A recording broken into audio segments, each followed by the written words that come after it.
Hey, what's up? This is Ricardo, and in this video I'll show you how to remove the DC jack from a Dell Latitude 3488. If you're looking for parts for this laptop, go to our website and use this coupon for a 5% off discount.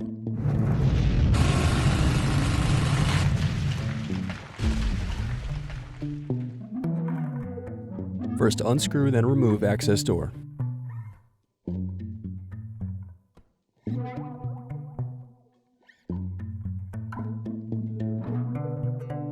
Now unscrew and disconnect battery.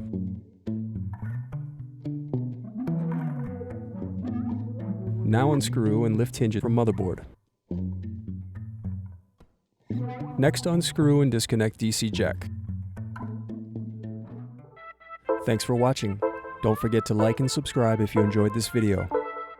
And if you need more, check out this playlist to watch other tutorials for your laptop. You can also click here to find parts for your laptop at partspeople.com.